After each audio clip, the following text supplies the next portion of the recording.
कोई किती मला थोडा बता दे कोई लांची ना कदो इबनी फंक्शन नते हिमालय बाग मणिपुर तमता इसा सिंग तमता आई इबो तौल ममता मसी आई कोई ना तौरोय हाइना खन बंगम दे निमिना पाइ कुबाग दा हापना लांटें के आथेन मतुंग इमाना थवाई थाकी बदुगी ई बनी अदुना mama matong da su ai koi ka ngai ta pataya do ngasi mitin asina koi kaya ki mati thawra masi mapung mari nimit asi tawaroi haina da masu ngasi di ima da ngau da baya de ngasi ima di moti da henja ba hai da henja ai koi kudi mama President members dengni oina panjadra basu ima singwi kai khunjari association amuwa jeri branch ki mahut sijara ka ikongona khunjari hatamna ikopaba deba premati krisna loksa sila pada yang menakuba president ini bandari ka jamba nakumari suba nitila ningsing limit asigi ningsing biriba tongan ba imalu tongan ngasigi mai pumari suba nitila ningsing limit asida koina hena mapung thaliga jiri lamdang di arambai tengol sing na asigumba mapumari suba nupila ase mapung phana phasana pangthokiramba aduki mati thagatsai thangoina aikhoi si mayon de khajik ona banina haiba saba sing asigi yaujeba dong taba khangdagi de tawatabu aikhoi gi ngasigi tinbiriba miyam sing loinana sama seva gidamakta so phokiraniba iging pasing ojasing khang hedeba ima jensing mera pai gi lupsing gi ima sing ai khoina manak na taruba namba podate makhoi wa khalon tongali ai khoina ngasi lupilan ningsing liba asidi kari kita matano haragati matam tu yabagi mamangda thokiba nupila haiba nupila di matamasida lairamba nupisingi phibam upostha tuna adok charba lamthengama sona thiba iraba samas adugi awonba do urakhiba समाज बुकन थिबा अदुगुंबा थौनाली जेनदो अदुगी दमक्तनी अदुगुंबा थौनाली जेनदो हौजी अदुगी मति मारु ओइरे हौजी छि अखोइना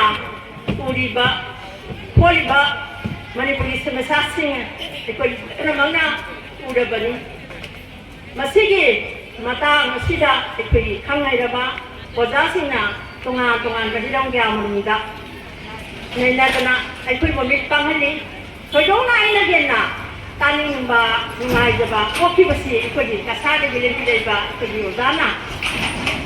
जिरि मणिपुर अमदि कसागी लमदम सिंगदा लेबिबा मैतै सिंगना मणिपुरदा लेबा मैतै सिंगबो नुंसिना खंदिबा मखोइना लौरिबा थौदानसिंग उत्पिबा असिगुंबा असि ताबा मतमदा उक्की मति थोइदोंना नुंगाइजबा कोइ अखोइना लहान मखै खंगमदे मरमदि अखोइ असि तोंगा लेबा मैतैगी तोंगा lambda ताखिबा Meitei सिंगनि अदुबो हवाना तारकमा मतमददि अखोइ इगी बसेंनि ओइबा नुंसिनबा अदुना उल्लगा amana amagi mate nupila haidana ikoi ningsing ibase masigi maram masi ikoi tongan bai koi jasingna takire asukba matam masi haidba matam masi da matam yoina ningsing naga nupilan kan maina tawi nupilan kan maina haurei nupilan nabse kai noi ikoi puna ma loina tara bari madu dai ikoi na khajaba haiba tare haibati matam madu dalai ba nupising se aduki matik pangjai lairi khaite yamna chammi laita lairagi mapung oiba laita lairana mapung oiba achen phandi imong manunggi awanada nubi adung manupi nganto nya tawi mata mata nupi lai haiba mata leite nupi lai tambaya de nipal si thi ba haina bane jana adung ba hotar ba mata ni pisinga duna adung thongna phana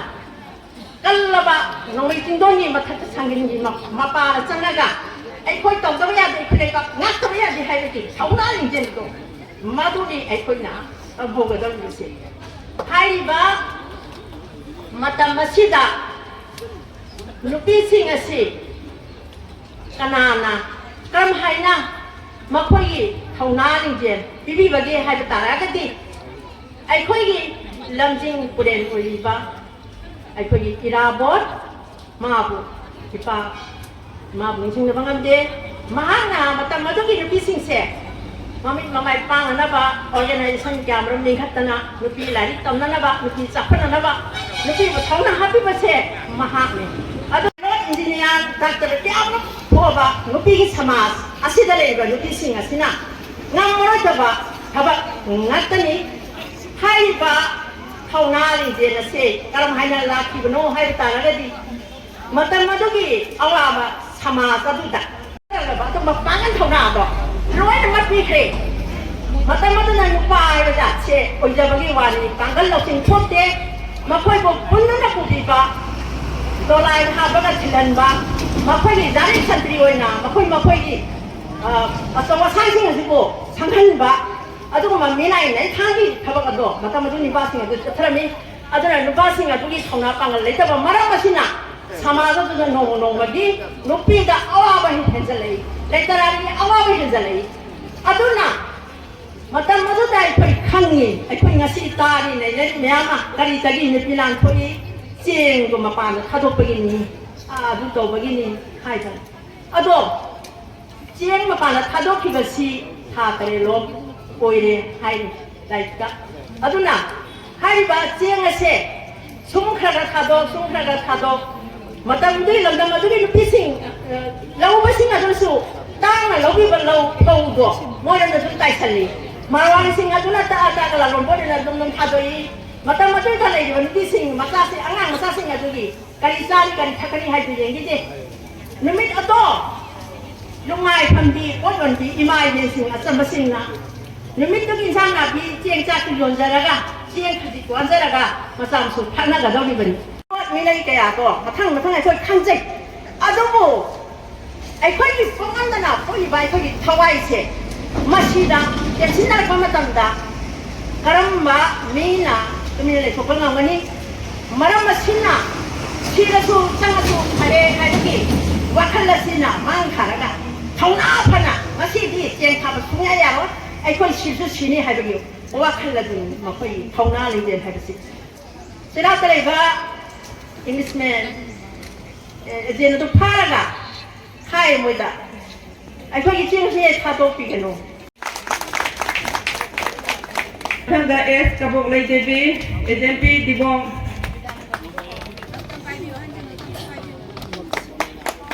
Yes.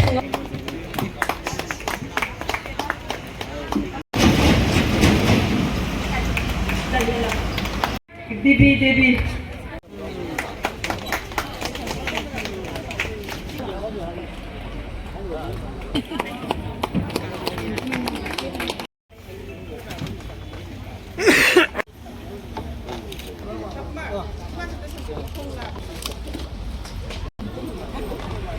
Iman Sulabu Tagasari Zimpal Jasini Devi Dibong Zimpal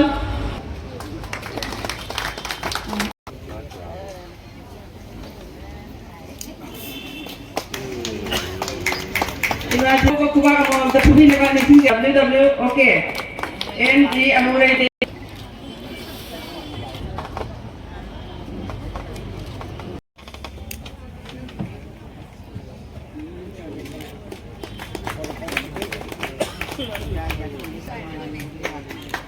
Matanda waseti